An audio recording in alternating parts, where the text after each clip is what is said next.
Something called the Danish Twin Study established that only about 10% of how long the average person lives within certain biological limits is dictated by our genes. The other 90% is dictated by our lifestyle. So the premise of Blue Zone is if we can find the optimal lifestyle of longevity, we can come up with a de facto formula for longevity. But if you ask the average American what the optimal formula of longevity is, they probably couldn't tell you. They've probably heard of the South Beach diet or the Atkins diet, and you have the USDA food pyramid. There's what Oprah tells us. There's what Dr. Oz tells us. The fact of the matter is there's a lot of confusion around what really helps us live longer better. Should you be running marathons or doing yoga? Should you eat organic meat or should you be eating tofu? When it comes to supplements, should you be taking them? How about these hormones or resveratrol? And does purpose play into it? Spirituality, and how about how we socialize? Well, our approach to finding longevity was to team up with National Geographic and the National Institute on Aging to find the 4 demographically confirmed areas that are geographically defined, and then bring a team of experts in there to methodically go through exactly what these people do to distill down the cross-cultural distillation.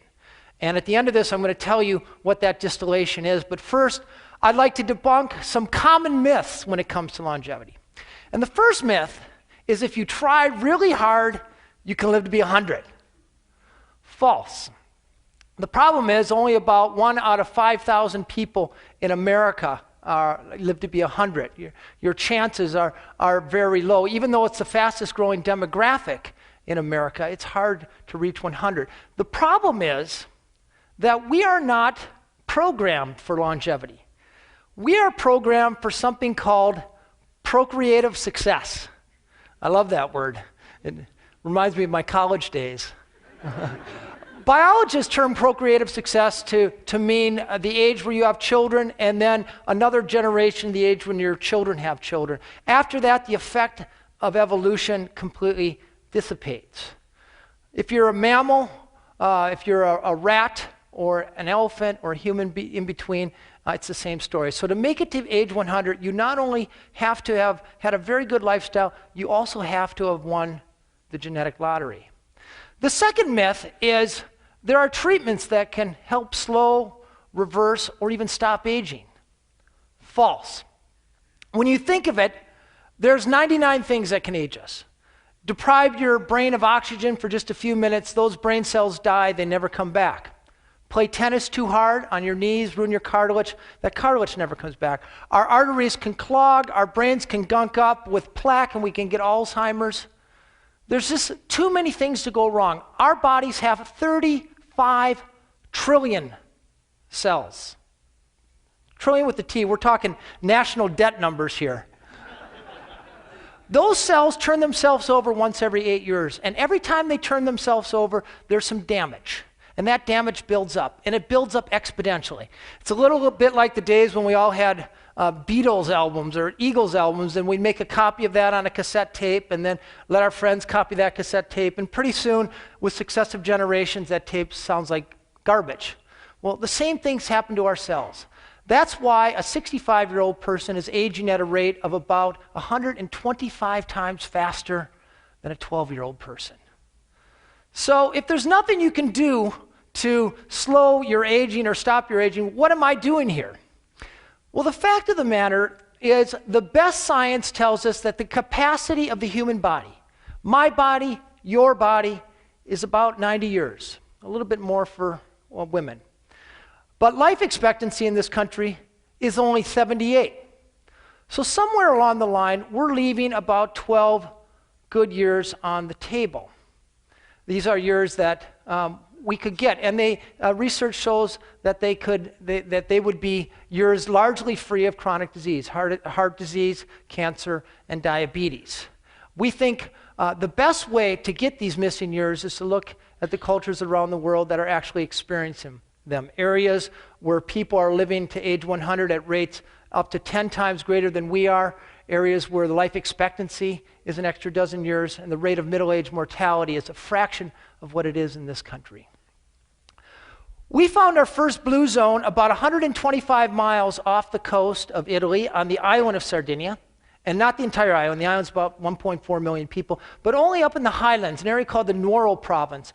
And here we have this area where men live the longest, about 10 times more centenarians than we have here in America. And this is a place where people not only reach age 100, they do so with extraordinary vigor.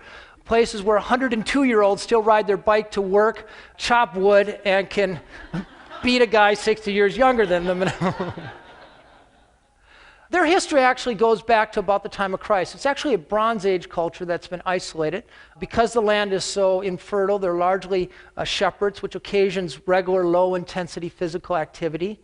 Their diet is mostly plant-based, accentuated with foods that they can carry into the fields. They came up with an unleavened whole wheat bread called nota musica, made out of durum wheat, a type of cheese made from grass-fed animals, so it's hot. The cheese is high in omega-3 fatty acids instead of omega-6 fatty acids from corn-fed animals, and a type of wine that has 3 times the level of polyphenols than any known wine in the world. It's called Cananao. But the real secret, I think, lies more in the way that they organize their society. And one of the most salient elements of the Sardinian society is how they treat older people. You ever notice here in America, social equity seems to peak at about age 24? Just look at the advertisements. Here in Sardinia, the older you get, the more equity you have, the more wisdom you're celebrated for. You go into the bars in Sardinia, instead of seeing the Sports Illustrated swimsuit calendar, you see the Centenarian of the Month calendar. This, as it turns out, is not only good for your aging parents to keep them close to the family. It imparts about 4 to 6 years of extra life expectancy.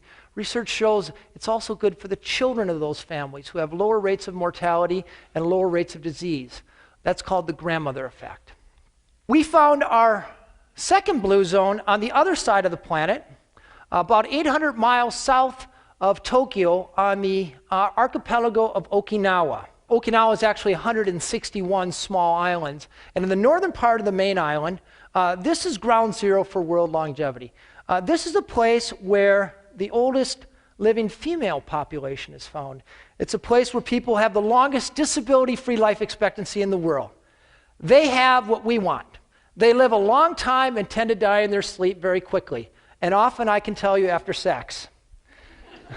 They live about 7 good years longer than the average American, 5 times as many centenarians as we have in America, 1/5 the rate of colon and breast cancer, big killers here in America, and 1/6 the rate of cardiovascular disease.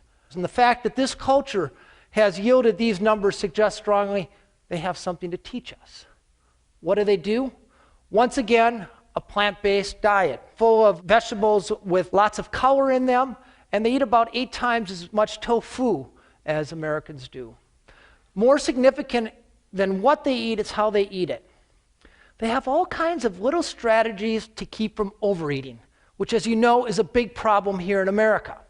A few of the strategies we observe, they eat off of smaller plates. So they tend to eat fewer calories at every sitting.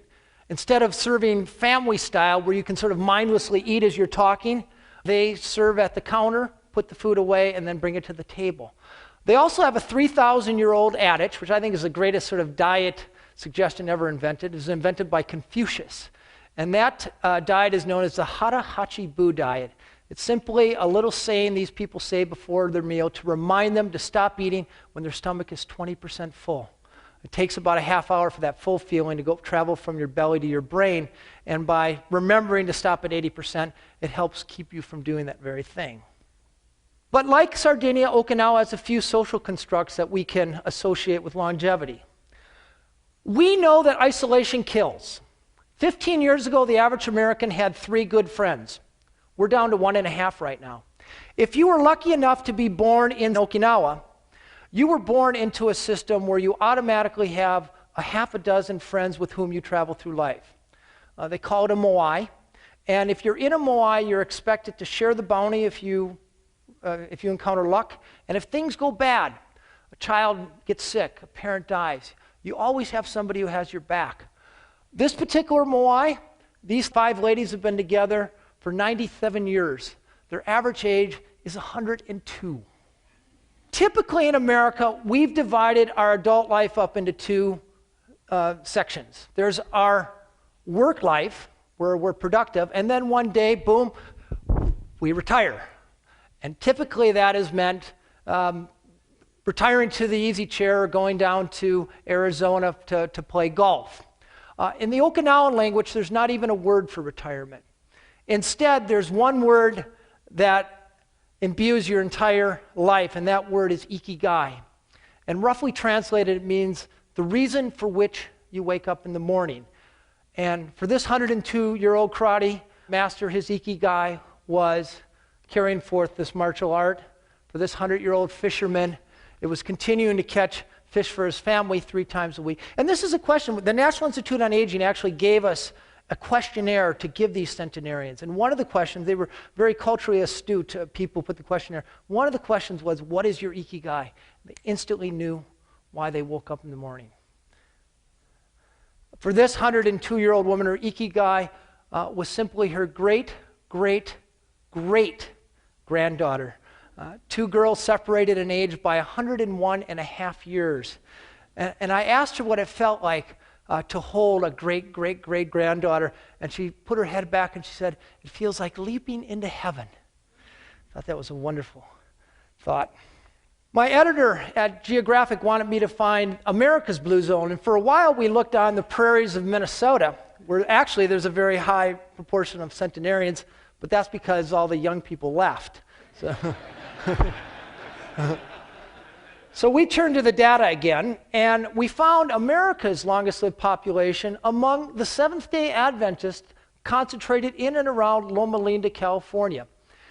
Adventists are conservative Methodists.